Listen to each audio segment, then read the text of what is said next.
Olá, as boas-vindas a você. Este é o podcast Radar Direitos Humanos, um podcast do Departamento de Advocacy da Diocese Anglicana de Brasília, Igreja Episcopal Anglicana do Brasil. Olá pessoal, me chamo Rodrigues Piuca, sou clérigo da Diocese Anglicana de Brasília e falo em nome do Departamento de Advocacy da nossa Diocese. Dou as boas-vindas a todas e a todos vocês para o nosso episódio do podcast Radar Direitos Humanos, onde teremos oportunidade de aprender um pouco mais e de conversar a respeito das relações entre a nossa Igreja Episcopal Anglicana do Brasil e os direitos humanos. E sobre o tema extremismo e discurso de ódio no Brasil, eu tenho a satisfação de conversar com a professora Magali Cunha.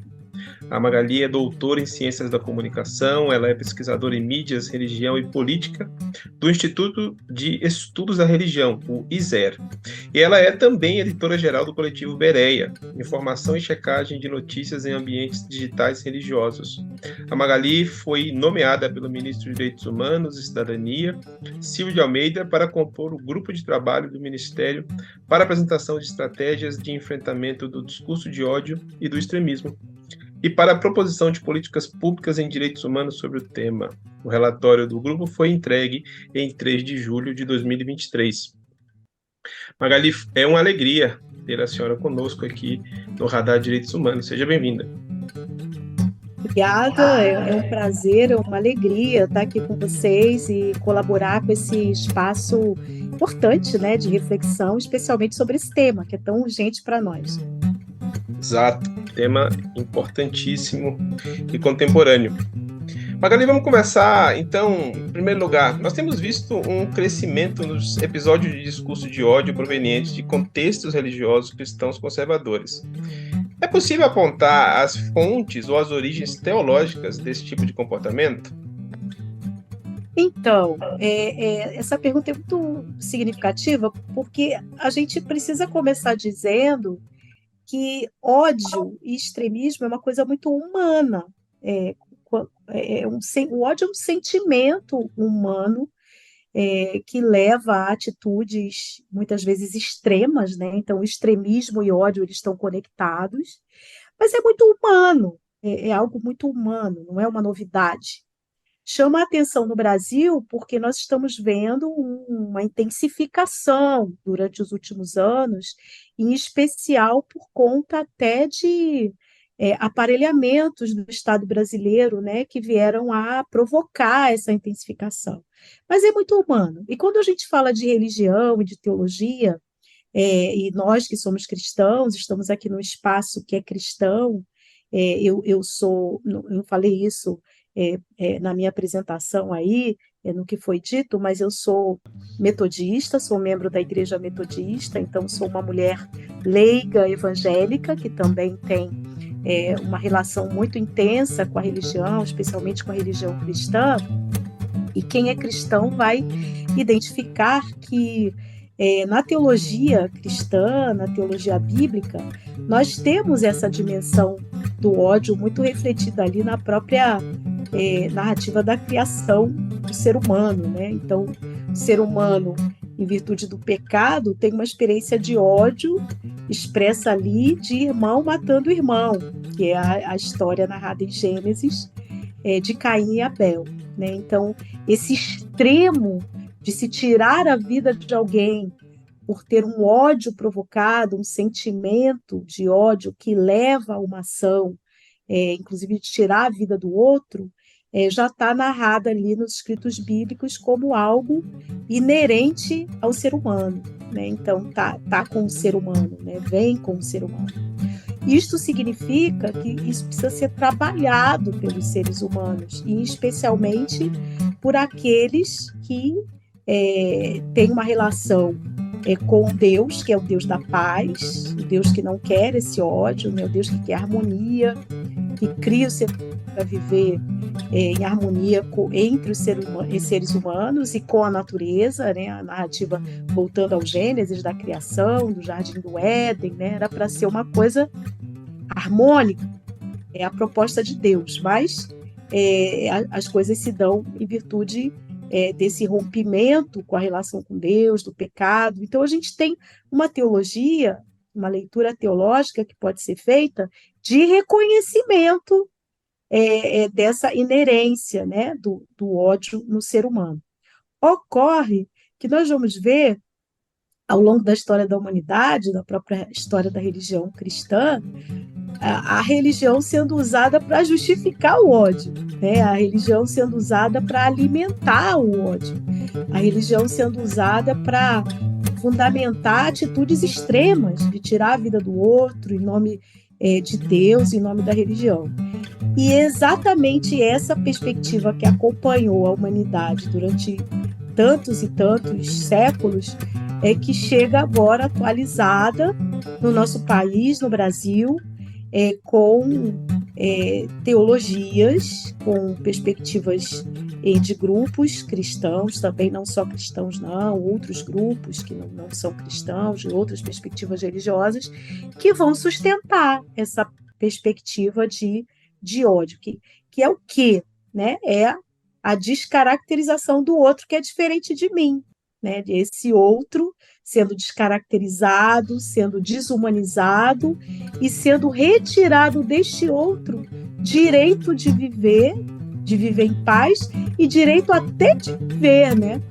Isso é o ódio, né? Que é essa perspectiva de tirar do outro o direito de ser humano, como eu sou, como nós somos. Então, nós temos presenciado, sim, essa perspectiva no nosso país de forma muito intensa, especialmente pelo menos aí nos últimos 5 anos, com disputas muito graves e que tem causado aí situações terríveis para a vida de muita gente no nosso país, a ponto de termos aí um projeto do Ministério de Direitos Humanos de enfrentamento dessa realidade, né? Que foi esse relatório que acaba de ser mencionado, entregue ao ministro no último dia 3. Magali, qual é a influência desse comportamento de violência simbólica, ou vamos chamar assim de violência moral, do ódio, dessas expressões do ódio, para os episódios que escalam para a violência física ou violência material? Então, esta é uma dimensão muito grave, porque justamente vai do ódio, que é um sentimento que está com pessoas, que pode atingir pode atingir você, pode atingir quem está nos ouvindo aqui, porque, como eu disse, é uma questão humana. E resta saber como é que a gente lida com isso, né? Como é que a gente trata isso e busca superar isso. Ocorre que nós temos presenciado no Brasil um estímulo a essa dimensão do ódio e da não coexistência das pessoas que existem no Brasil de formas tão diferentes, para que haja, então, uma eliminação desse outro. Então, como é que se dá isso? Se dá justamente na perspectiva da eliminação do outro que é odiado por existir ou por se colocar diante de nós numa perspectiva diferente daquilo que a gente pensa, que a gente vive. Então, há grupos que não admitem a existência desse outro tão diferente, que vive, que pensa, que habita o mesmo espaço, mas numa perspectiva tão diferente. E aí o nosso relatório, que foi apresentado ao ministro Silvio de Almeida, Direitos Humanos e Cidadania, apresenta uma lista de grupos que são colocados no nosso país hoje como grupos e situações alvos de ódio. Eu posso listar aqui para quem está nos ouvindo. Em primeiro lugar, as mulheres. As mulheres são vítimas, alvo muito especial de ódio, a ponto de o Brasil ser um dos países no mundo em que o feminicídio é um grave problema. Então, mulheres que têm a sua vida tirada, não por uma briga de casal, não por uma situação emocional, mas por serem mulheres, né? Então, por serem mulheres, isso é a questão do feminicídio. Temos também o racismo contra pessoas negras e indígenas, né? Então, pessoas negras, pessoas indígenas, que são vistas como pessoas a serem descartadas, que atrapalham a sociedade. Então, pessoas que são diminuídas pela cor da pele ou por sua condição étnica e que acabam sendo colocadas aí como pessoas que devem mesmo morrer, né? Então, a gente vê nas periferias quantas mortes, quantos assassinatos de pessoas negras, quando a gente vê esses números, as pessoas indígenas também. Nós temos também a população LGBTQIA+, né? As pessoas homoafetivas, que sofrem. O Brasil é o país onde mais morrem pessoas nessa condição de serem pessoas LGBTQI+. Pessoas morrem assassinadas, pessoas morrem decorrentes dessa condição, resultante aí desse ódio. A xenofobia, a violência contra estrangeiros e contra pessoas da nossa própria região norte e nordeste que sofrem com esse ódio. Ódio e violência contra pessoas pobres, e ódio e violência contra pessoas de religiões que não são majoritárias. Nós temos isso. As religiões de matriz afro, os islâmicos, pessoas que não têm religião. Então, há uma lista muito grande de pessoas que são alvo de ódio e que são pessoas vistas como que devem ser eliminadas, né? As pessoas com deficiência, pessoas idosas, alguns jovens. E aí a gente vê os atos extremistas que ocorreram recentemente em escolas, né?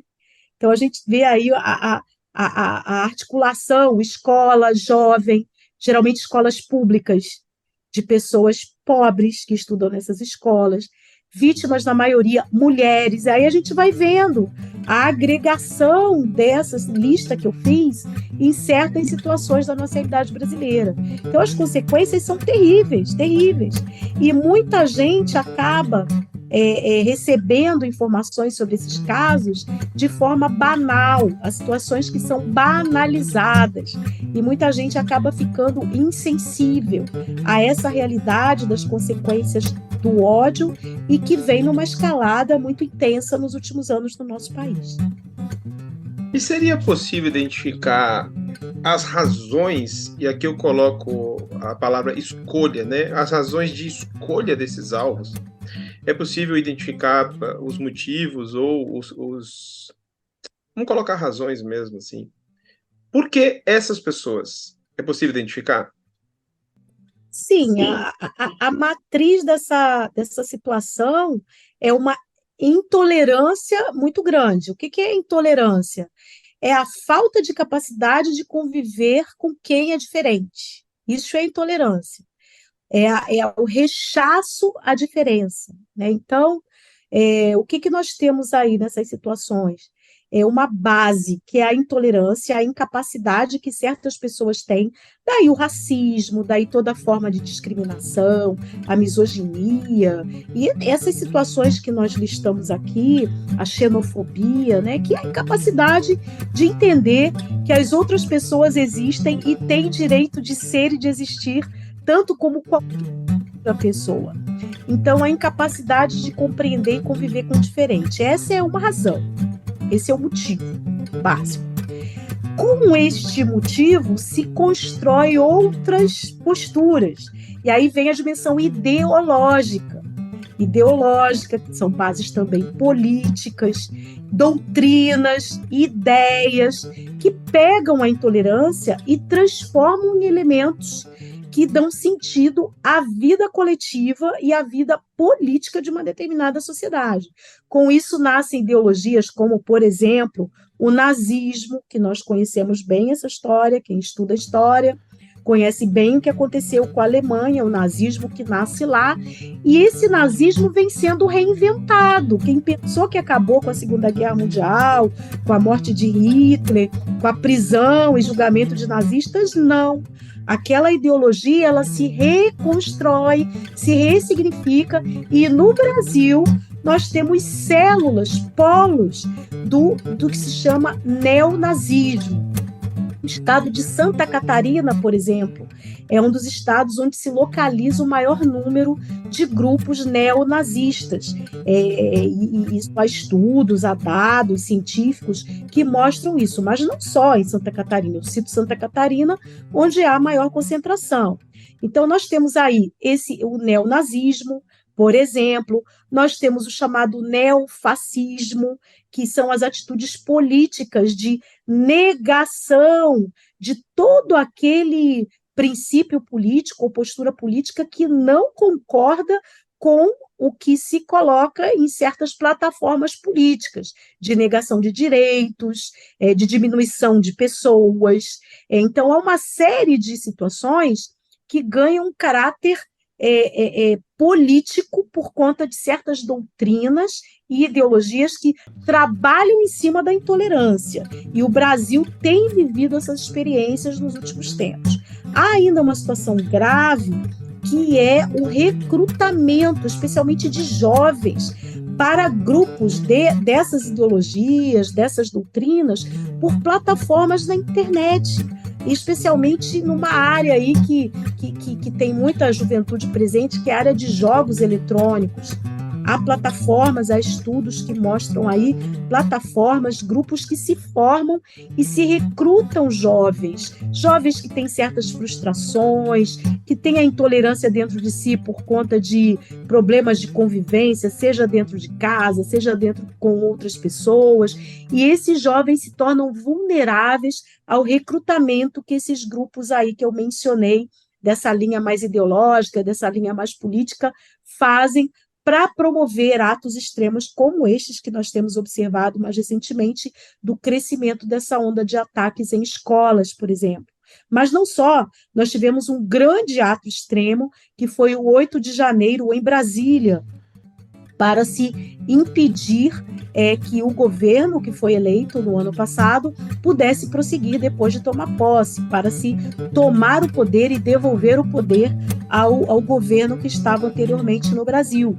Então, ali é uma experiência de ato extremo com convocação pelas mídias. As mídias, então, se tornam um espaço de convocação, de convivência desses grupos intolerantes e desses grupos doutrinários, dessas ideologias que eu acabei de mencionar. Então, essas são situações muito graves, que merecem ser reconhecidas e enfrentadas. E como essa postura radical e violenta tem se infiltrado no espaço ou nos espaços de debate público de deliberação política? Exatamente pela eleição de pessoas que são identificadas com esses movimentos e esses grupos, que hoje é o que nós denominamos na política do Brasil e de outros lugares do mundo de extrema-direita. No processo democrático no mundo, diferentes perspectivas políticas. Nós temos a clássica direita, que é aquela que trabalha pela manutenção do status quo, pela manutenção de plataformas tradicionais, históricas de um determinado povo, que mantém a ordem das coisas como elas se constituem. E nós temos a tradicional esquerda, que é aquele grupo que se coloca como transformador da ordem das coisas para se tratar mais da pauta de direitos, especialmente daqueles prejudicados historicamente pelo status quo. Então, nós temos a direita e a esquerda e os grupos que vão se alinhando historicamente numa democracia dentro dessas duas plataformas. Temos o centro, centro-direita, centro-esquerda. Isso é clássico, isso é, entre aspas, normal na vida de uma democracia. Ocorre que dentro do que está ocorrendo, não só no Brasil, mas em outros lugares do mundo, esses grupos extremistas, com essas ideologias políticas de negação total daquilo que é oposto à sua forma de pensamento, esses grupos se alocam à extrema-direita, por isso a gente chama de extrema-direita, são grupos negadores de direitos, negadores de transformação social, de manutenção do estado político das coisas, mas mais ao extremo, a ponto de se pregar o extermínio de pessoas, a exclusão total da participação de quem não pensa dessa forma, e, em especial, a política do armamento, do armamentismo, que pelo uso das armas, que se limpa o país daquilo que se considera nocivo. Essa é a perspectiva dessa extrema-direita. Então, esses grupos conquistaram, aí do ano de 2014 para cá no Brasil, um espaço político muito importante e significativo. Foram estabelecidos movimentos políticos, elegeram seus representantes para a Câmara de Vereadores, para assembleias legislativas e para o Congresso Nacional. Vinha nesse crescendo desde 2014, a ponto de 2018 elegerem o presidente da nação como representante dessa perspectiva. Então, nós tivemos o presidente da República eleito em 2018 como um representante desses grupos extremistas, né? Então, esse espaço foi sendo ocupado num crescente e agora o Brasil optou por não dar continuidade a essa perspectiva no campo nacional, no campo federal, mas ainda assim há representantes eleitos no atual Congresso Nacional. Então, esse espaço ainda é ocupado, por isso a importância de nós estarmos debatendo e oferecendo ao atual governo possibilidades e recomendações para políticas de enfrentamento dessa realidade no espaço público. E qual pode ser o papel da educação teológica para superar essa conduta violenta, extremista, radical aqui no nosso país, aqui no Brasil? O que nós podemos dizer é que, teologicamente, todas as religiões estão ancoradas na perspectiva da paz, da pacificação, da mansidão, do diálogo, todas. Mas como religiões são feitas por pessoas e são desenvolvidas e trabalhadas por pessoas, há pessoas que levam para essas experiências religiosas as suas intolerâncias, as suas expressões de ódio, e como eu já disse aqui há pouco, transformam a sua experiência religiosa também numa instrumentalização, né, desse ódio, dessa intolerância. Mas é muito importante a gente reafirmar que todas as religiões estão ancoradas na perspectiva da paz, da mansidão e do diálogo, da tolerância. Numa perspectiva cristã, e eu posso falar mais sobre ela, porque estou mergulhada nessa perspectiva cristã, a educação teológica tem muito a oferecer, reafirmando a dimensão da paz que está no coração do cristianismo, a dimensão da mansidão como uma bem-aventurança, né, como aquilo que está lá nos evangelhos, de que é feliz quem é manso, é feliz quem é pacificador, e que todo o ódio deve ser rechaçado. Isso é a perspectiva cristã mais profunda. Então, a educação teológica precisa abraçar urgentemente essa perspectiva, trabalhar uma educação cristã para a paz, para uma cultura da paz, da tolerância, da convivência, da coexistência. E, agora, dentro dessa perspectiva que nós estamos vivendo no Brasil, que educadores cristãos e que educadores, teólogos, teólogas, possam conhecer esse documento que acaba de ser entregue ao Ministério dos Direitos Humanos e da Cidadania, com recomendações que mencionam o lugar das religiões na construção da paz no Brasil e na superação de todo ódio e violência. As religiões têm um lugar central nas comunidades de pertença, nesse processo de educação. Então, eu recomendo, né, que as pessoas que trabalham com educação cristã e com educação teológica, que façam um estudo das recomendações deste documento, especialmente o que está lá no conceito de ódio, no conceito de extremismo, com documentos do Brasil, da comunidade internacional, e também do item que está lá sobre intolerância religiosa, que é um grande problema no Brasil, e a forma como de dentro das próprias comunidades religiosas isso deve ser desenvolvido e daí contaminar o Brasil nessa perspectiva da paz, do diálogo e da tolerância. Magali, muitíssimo obrigado pela tua participação aqui no Radar Direitos Humanos, nos ajudando a refletir sobre esse tema relevantíssimo e super contemporâneo, que é a superação da violência, do ódio e do extremismo. E em nome da Diocese Anglicana de Brasília, eu te agradeço e com este agradecimento te devolvo a palavra para tuas considerações finais. Agradeço muitíssimo essa possibilidade de conversarmos aqui.